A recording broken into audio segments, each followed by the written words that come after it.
Green for the Vietnam Veterans Memorial Celebration in New Haven Green, and they are getting ready. They are setting up. So very shortly, the celebration will be starting.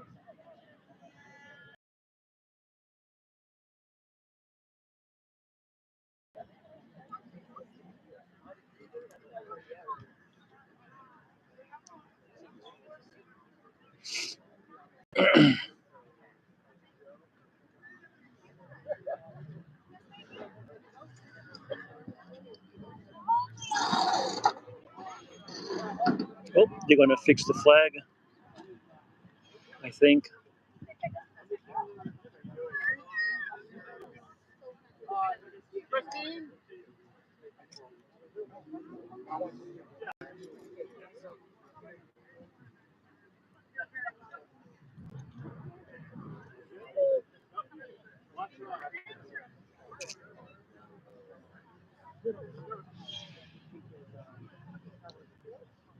Here we go. 2 minutes. Get ready. 2 minutes, 2 minutes, 2 minutes, 2 minutes.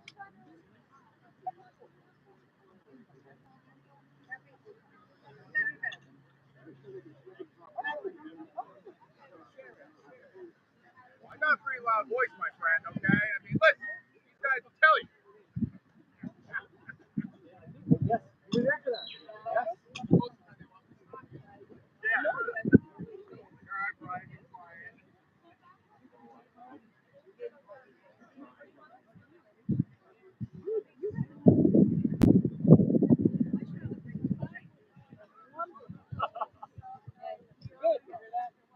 One minute.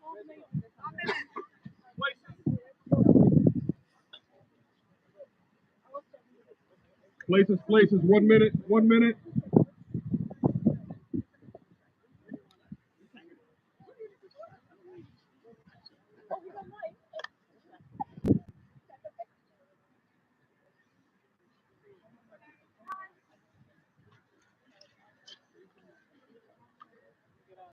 Young cadets.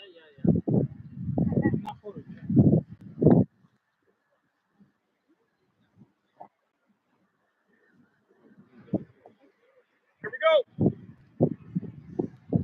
Showtime. Thank you, everyone, for attending today. My name is Robert Reed. Hopefully you can hear me. Yeah. I don't know about master of the ceremony, but my name is Robert Reed, and I've been part of this, the Mayor's Veterans Advisory Committee that puts on this great ceremony for, I've been part of it for probably, what, Charlie, 10 years maybe?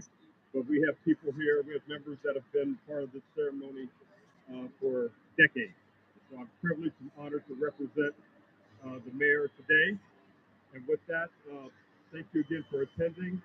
And we're going to get started with our ceremony. Present the colors.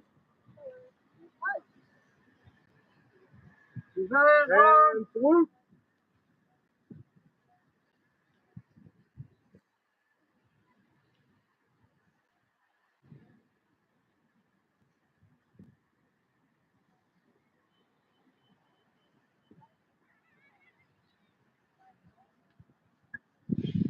Ready, shoot.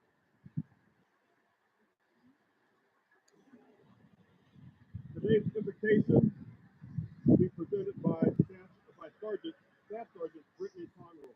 Britt.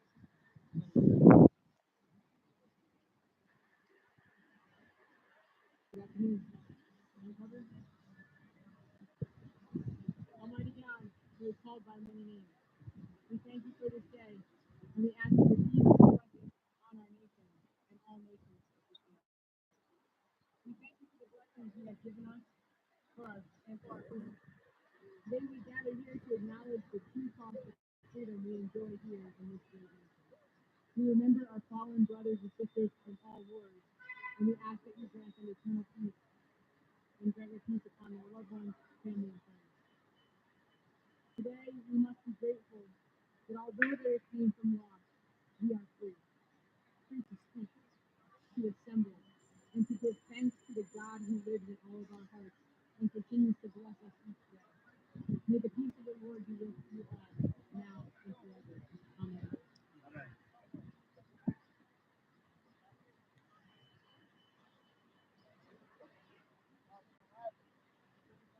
Next up, we'll have the Pledge of Allegiance. That'll be done by Sergeant Brian Sanders.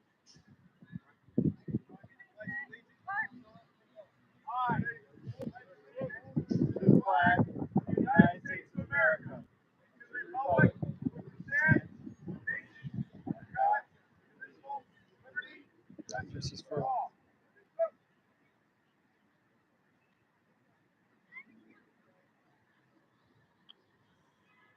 Now we'll have the national anthem. Ruth Rosa. Ruth. Does a fantastic job every year. Ruth. Thank you very much.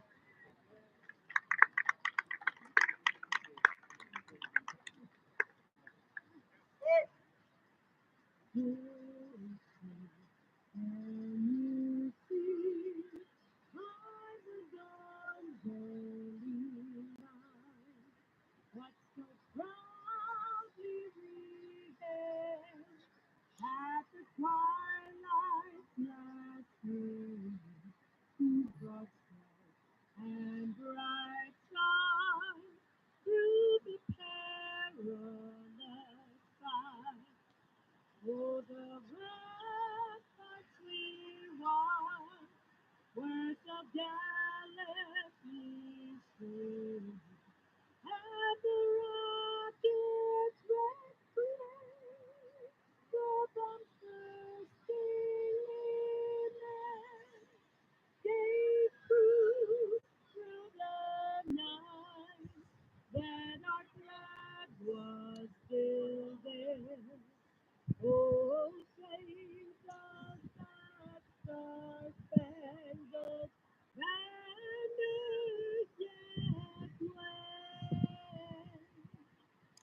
For the land of the free and the home of the brave.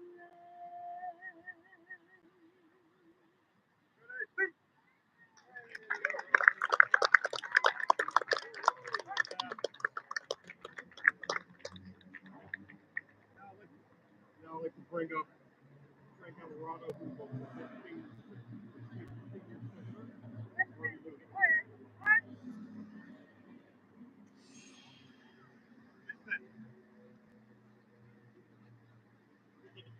Good afternoon, everyone.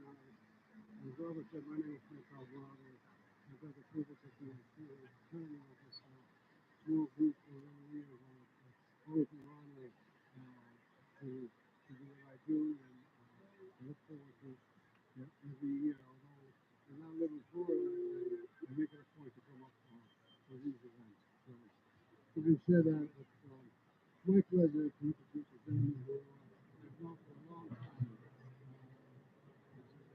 We started my growing up together in fourth grade many years ago. Senator Rooney has done many things for me, for and for his district.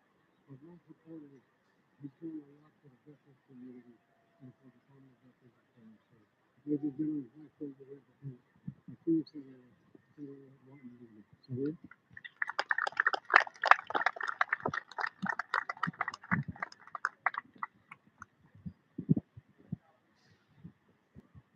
Thank you so much, Frank. As you said, we've known each other for many years. We've crossed together.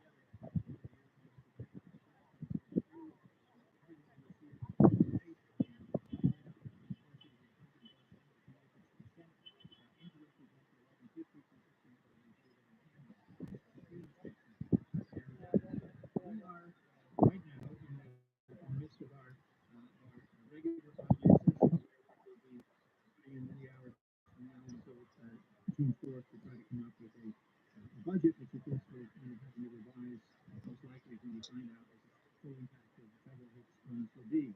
But today, we're here to celebrate the courage and generosity and self-sacrifice of those who gave their lives in the cause of putting their lives on the line, being snuffed out in youth and losing all of the great promise that their future lives might be held with service to their country and the generosity of spirit and their love of the United States and their love of their fellow human beings. That kind of selflessness is extraordinary in any generation. But we have seen it among Americans of generation after generation. In World War I, for example, in just a little over 14 or 15 months of active combat, there were 116,000 American service members killed in that relatively short period of engagement from 1917 to the armistice in 1918. In World War II, over 16 million people were mobilized to serve during that period. And the period of combat, obviously, was 3 years and 9 months from Pearl Harbor until VJ Day, from December of 41 until September of 45. And in that time, over 407,000 American service members died, and another 670 something thousand were wounded, with about 1.1 million casualties in that time.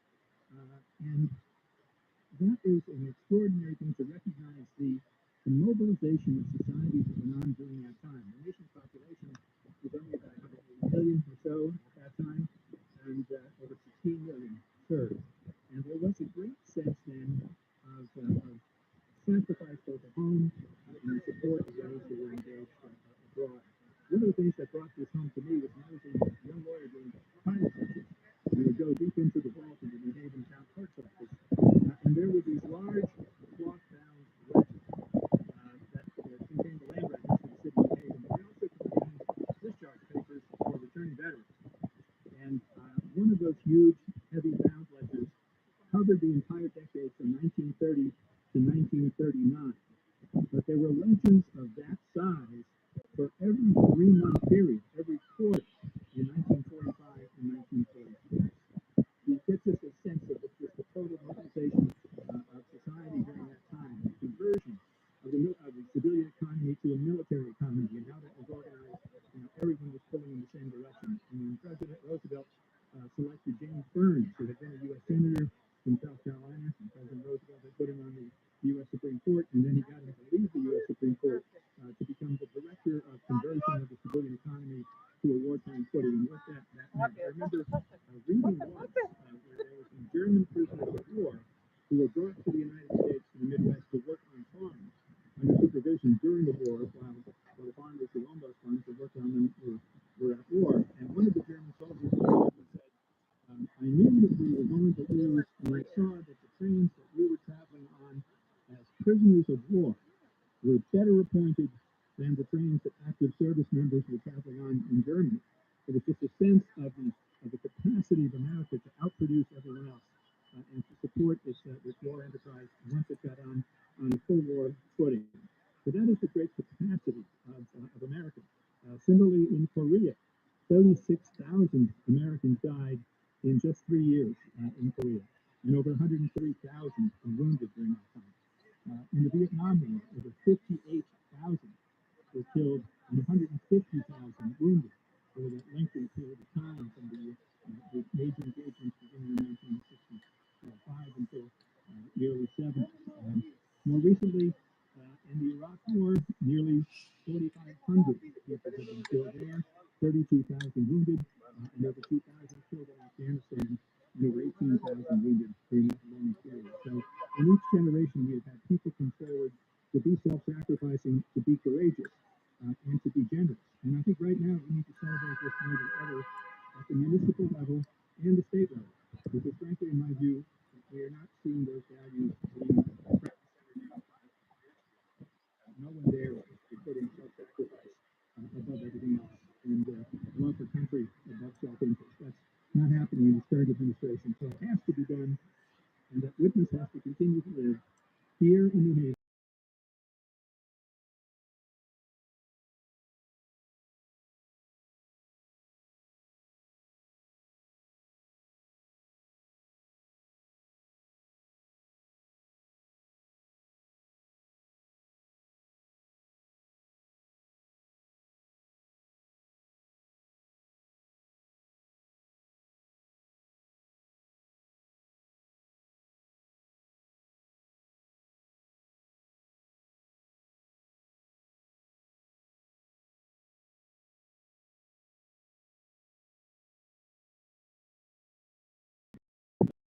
welcome you to New Haven. If you're from New Haven, welcome home. And we'll remember to never be there. Causing a lot. I speak at a lot of events, funerals, events, and I don't really get nervous about it anymore. But today I was extremely nervous. I think this is so important. I did not serve our country, and that's probably one of the biggest things I regret in my life. But I have served our communities for 29 years as a police officer. And I was reflecting because 2 weeks ago we went to the Police National Memorial Wall. We put 358 new names who died in line of duty last year. But that pales in comparison to who we lose in our military and the cost it takes for us to be free and to be safe. So I really put some thought into what I was going to say today, and I found a saying from Matt Best, who's a retired U.S. Army veteran, and he's speaking to another veteran, and he says these words, and I thought it was appropriate. And our brotherhood is etched in stone. This unbeaten path we walk is never alone. And through the trails of terror, there is no obstacle we won't fear. Because we are unbroken, I would die for you. And you would give your life for me, the very sense of being free. Can we revisit the times of past, as if I wish they would never fade and always last? For no demon real or in mind could ever challenge the courage of brotherhood tested in time. So may we walk in the memories of those who forever hold the burden of our freedoms, and I promise to never let your memory die, because I am free in it, and you are always with me and never forgotten. I just think when we think about Memorial Day, we think about cookouts and time with our family, but it's really about the people we lost and have created this freedom that we have because of their loss. So please enjoy the day, but please remember all military and veterans. Thank you.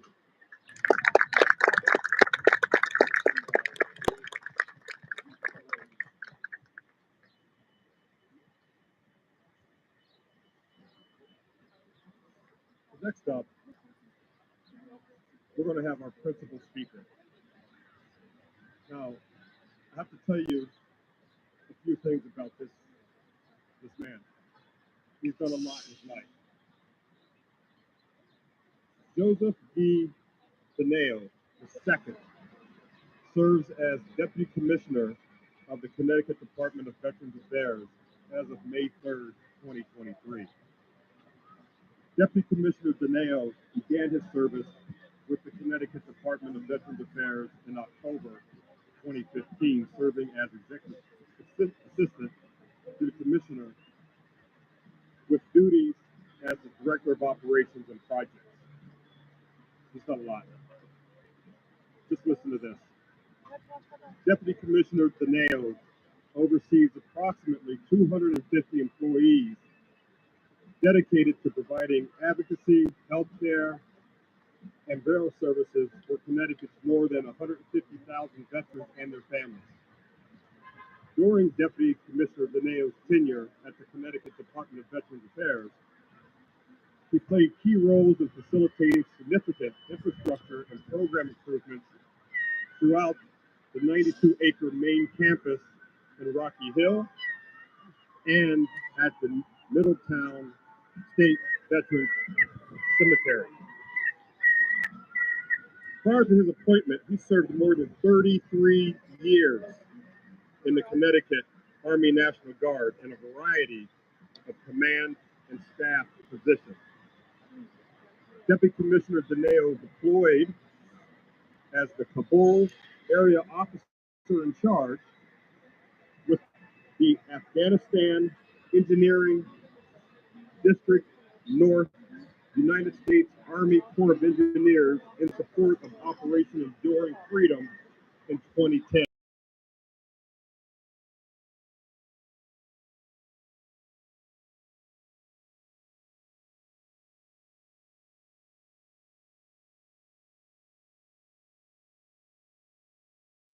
Medals 5 times, Army Achievement Medal 5 times, Global War on Terrorism, Overseas Service Ribbon, Afghanistan Campaign Medal with 1 Bronze Star, Military Outstanding Volunteer Medal, Connecticut Medal of Merit, Connecticut Emergency Services Medal 7 times, California Counter Drug Ribbon 2 times, and Connecticut Wartime Service Medal. He is a graduate of the former Mohegan Community College, Eastern Connecticut State University,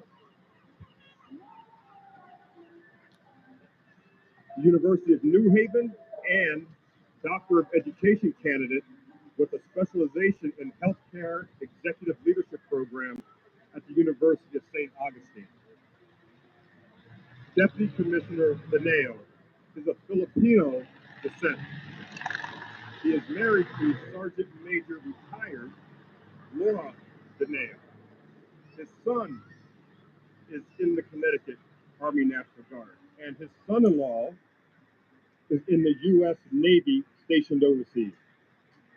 His father and father-in-law are Korean, Vietnam War era veterans, and both of his grandfathers are veterans of World War II.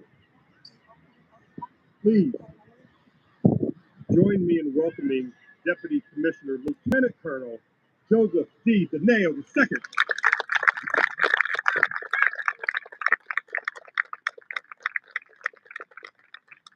Well, good afternoon. Thank you. Thank you for that introduction. It just basically stands out that walked in many places and in many shoes, seen the service and sacrifice of many military service members, many military service families and communities. It is an extreme honor to be here today for this event here in the city of New Haven, a most historic city on these 16 acres surrounded by 9 squares. The ribbon cut maybe in 1640 time frame. From there setting the standard for a planned community of living, beginning there and so many other firsts, a couple I'll talk about later. This wonderful memorial to those who paid the ultimate price and sacrifice for their service in World War I, dedicated in 1928. Well, there cannot be any better place to be to hold this event, this ceremony, and I do consider it a lifetime honor to be here and address Memorial Day 2025. On behalf of Governor Lamont, Commissioner Ron Welch, the Connecticut Department of Veteran Affairs, all of our service members, our Connecticut Department of Veteran Affairs is the first longest continuously operated state veterans home in America. July 1864 from Darien, Connecticut, moving to Rocky Hill in 1940. And there we are. A lot of the buildings look like what they when he cut the ribbon on those in 1940. It is an honor to be there. We have a residential facility that has approximately 120 veterans housed there now, and the Sergeant John Levito Skilled Nursing Facility, approximately 91 veterans there. We have an Office of Advocacy and Assistance with 5 regional offices around Connecticut. We have many municipal veteran resource officers for each town in Connecticut. We've got a great website. Go to that, ct.gov. At the bottom, right out front, is veterans. Smack that. We've got a lot of material on it. We also have a new web application that can be downloaded on everybody's phone, and a lot of access to services and support for all veterans is placed there also on that mobile app. The other feature with the mobile app that I will constantly defend is it's also a resource for those who are not connected to the military. Maybe they don't have family members that serve, they have not served, but they want to give to the military. They want to give to their community of veterans. And there's an area there where you can drop down in the menu, and whether it's donation of finances or your time to something, you're able to get into that and be able to support the veteran community as well. So with that, real quick, if I could call Chief Jacobson, Ruth, ma'am, would you please come up real quick? And Mr. Reed, you're up next over here. Please.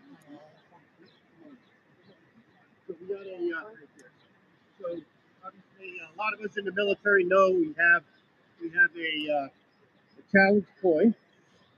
I like this challenge coin. I'm sorry. Do we have any Space Force veterans here present? Not yet. Okay. All right. In this vintage coin, so this vintage coin, we are missing the Space Force, but we do have the monument that's out front of Rocky Hill Veterans Home now, sculpted in 1867. So it is near and dear to our hearts. It's near and dear to the theme that I'll lay out quickly in my official remarks. So with the challenge coin, please give me a buy. I only have 3. If I give out 3, I don't have one. So if you coin me back, I got to do a lot of push-ups. But if I can have the 5 for this afternoon. Chief, in your wonderful city, I will present you a coin, ma'am, for that wonderful rendition. I hear now many years you've done that. That was beautiful of the national anthem.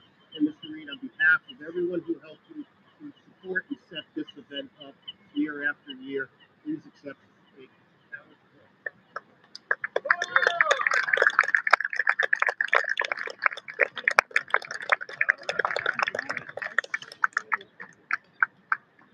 All right.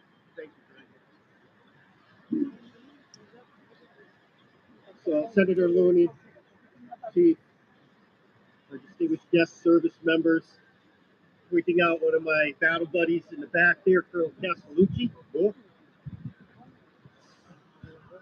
2025 is an extremely important year to remember, to reflect and honor on the service and sacrifice of those who lost their lives in service to their country. That also includes those with physical and mental scars of battle that came home and had to deal with those. And we're still, in the latest VA document, approximately 17 suicides by military service members a day. And that number had been 22, it dropped down, it's gone back up in their latest document. For 2025, why is 2025 so significant? If we reflect back on history, it's a milestone, like a birthday.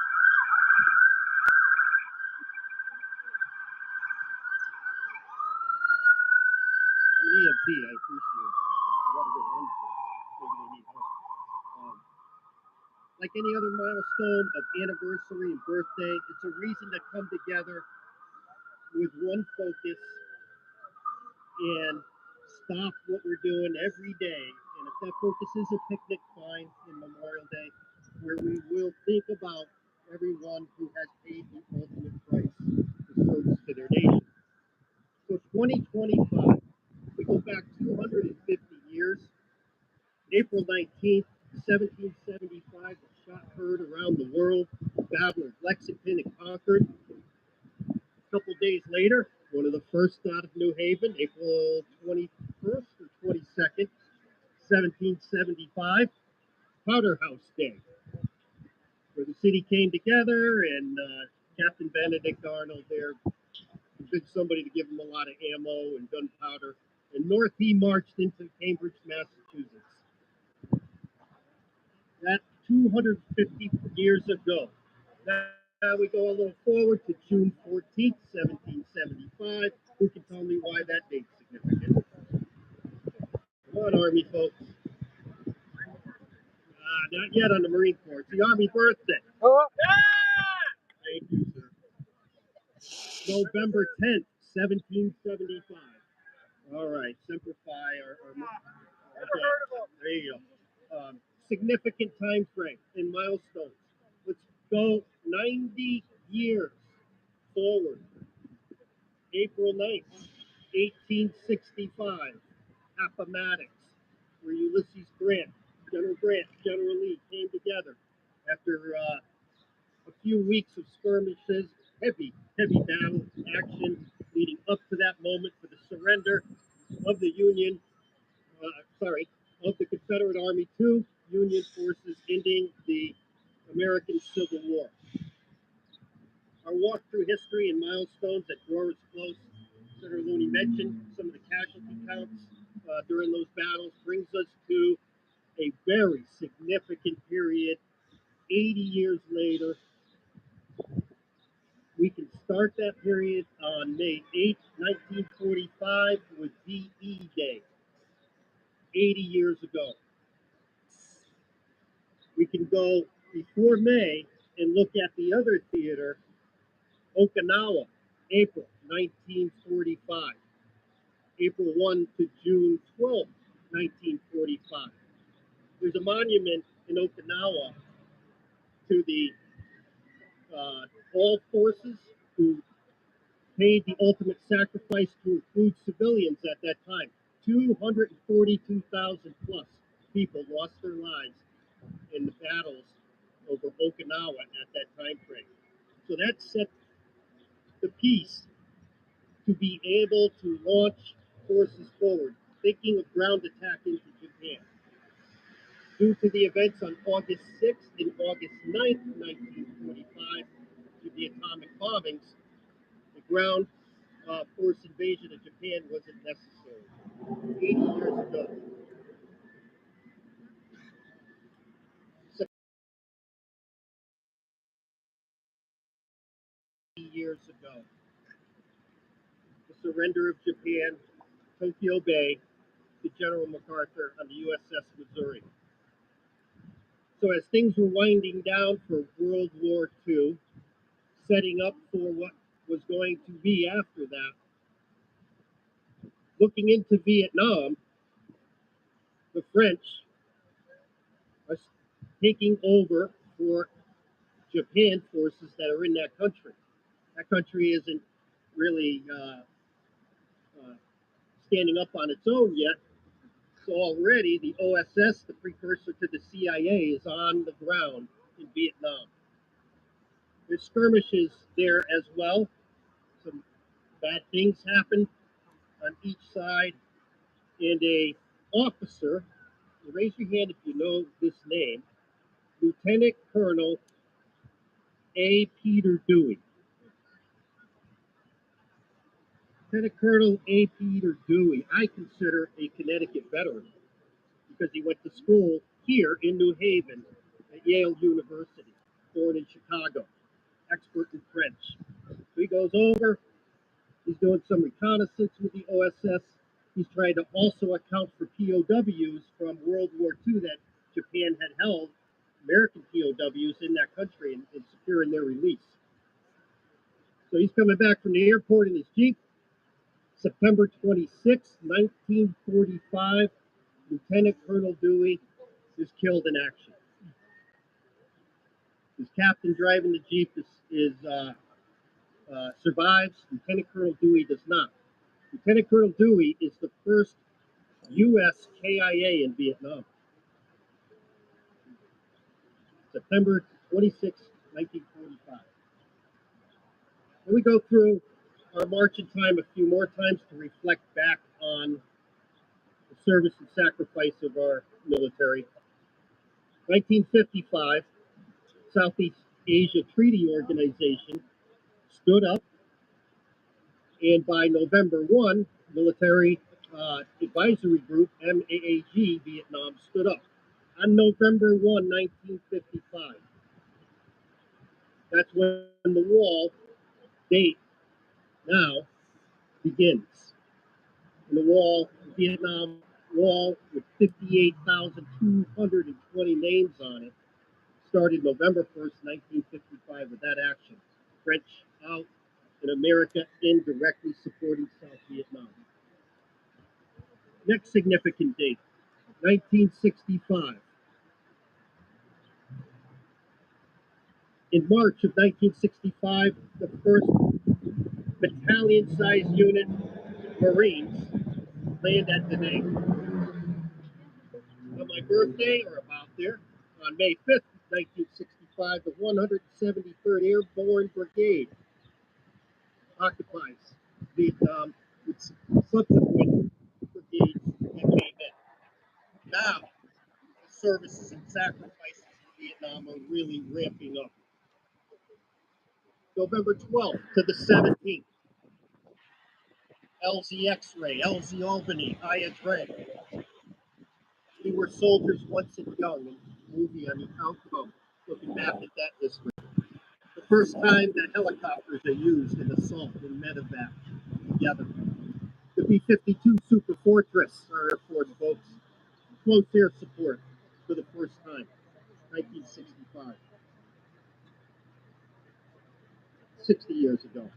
And then we look back 50 years ago to a major milestone. Approximately 2:30 in the afternoon, General Min announces Saigon has fallen. The evacuation is complete as it can be. Saigon becomes Ho Chi Minh City 50 years ago. Significant milestones exist for us 250, 160, 80 years ago, 60, 50 years ago, that bring us together to think of the 1.3 million plus military service members that have given the ultimate sacrifice in service to our country.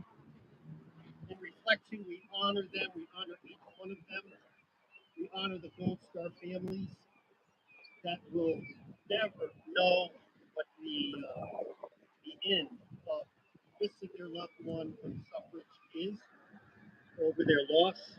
Our hearts go out to them. We have a few in our family around us, and I think of them every day. I want to again think of that history, think back on the service sacrifices of our military members, but also of our civilians. Our civilians that support us and our allies. They too, in my service in Afghanistan, about this day in 2010, I was at the flagpole and with a wreath and looking at a very kinetic year for the United States Armed Forces there and our allies. And I could not believe that I could be in the middle of a war zone on Memorial Day, raising a flag. And then seeing what was going on around me at that time. So with that, thank you again. And I really appreciate this opportunity in this great city, Emerald City of New Haven.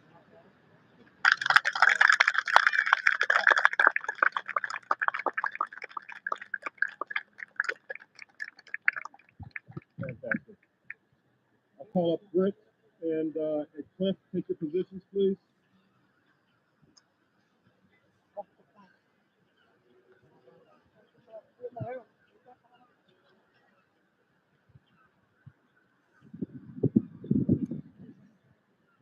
We're going to place the wreath. I'll call up Chief, who will represent placing the New Haven wreath along with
Please be seated.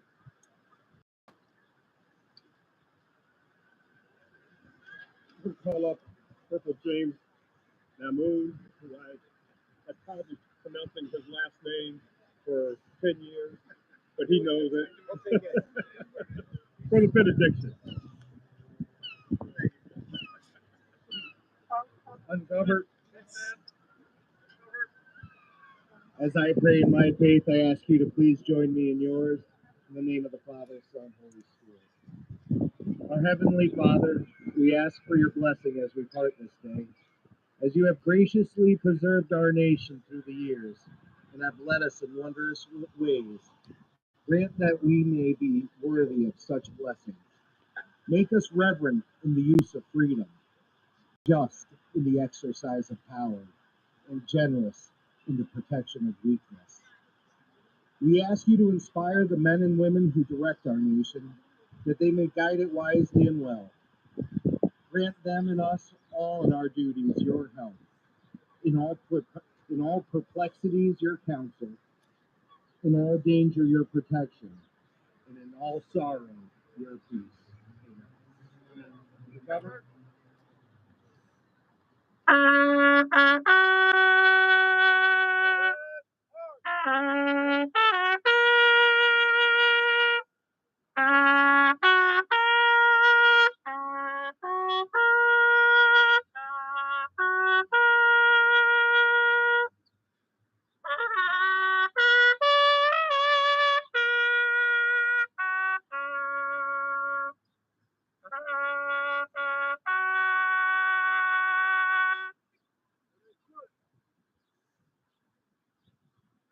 Retire the colors.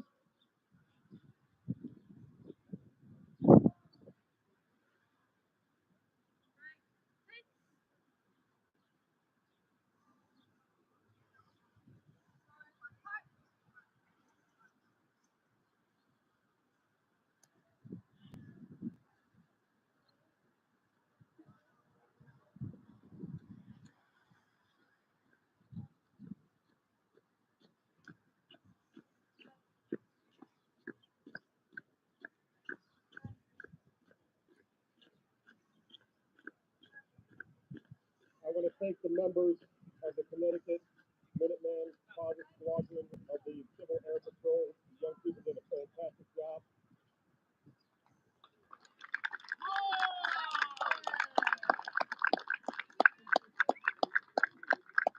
On behalf of Mayor Justin Elicker, the Mayor's Veteran Advisory Council, and all veterans that are with us or that are no longer with us. It's their day, it's their time, and I thank each and every one of you for coming out and supporting them today. Thank you, Commissioner, thank you, Chief, thank you, Senator Looney, all the dignitaries, husbands, wives, everyone. Have a great and safe Memorial Day, and we'll see you next year. Thank you very much.